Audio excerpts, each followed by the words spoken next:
শীতের সকালে ফুলকো ফুলকো তেলের পিঠা বা পোয়া পিঠা খেতে সবার ভালো লাগে। হ্যালো এভরিওয়ান, আসসালামু আলাইকুম। এস মুনতাহা ব্লগে আপনাদের সবাইকে স্বাগতম। আপনারা সবাই কেমন আছেন? আলহামদুলিল্লাহ, আমি অবশ্যই ভালো আছি। তো তেলের পিঠা বানানোর জন্য সর্বপ্রথমে আমি চালের গুঁড়া নিয়ে নিলাম, যেটা বাজার থেকে আমি আগেই ভাঙিয়ে নিয়ে এসেছিলাম। তো চালের গুঁড়ার সাথে আমি দিয়ে দিব খেজুরের নরম গুড়টা, যেটা তাড়াতাড়ি গলে যাবে। তো পরিমাণ মতো এই খেজুরের গুড় দিয়ে দিব, দিয়ে সামান্য একটু স্বাদ মতো 1 চিমটি লবণ দিব।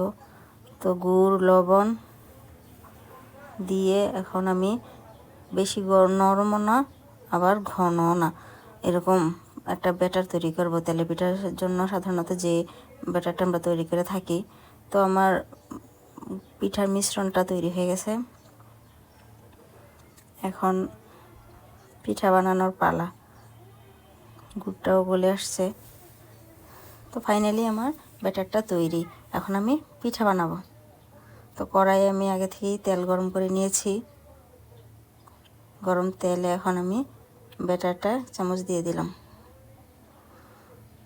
তো এখন তেলগুলো সামনে একটু উপরে ছিটিয়ে দিলে তাড়াতাড়ি ফুলে যায়।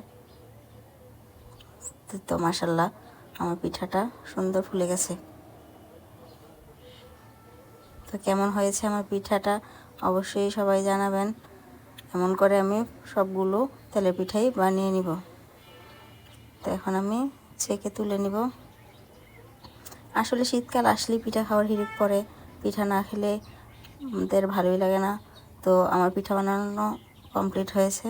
কেমন হয়েছে আমার পিঠা বানানো অবশ্যই কমেন্ট করে জানাবেন, এবং ভিডিওটা ভালো লাগলে লাইক শেয়ার অ্যান্ড কমেন্ট করতে ভুলবেন না।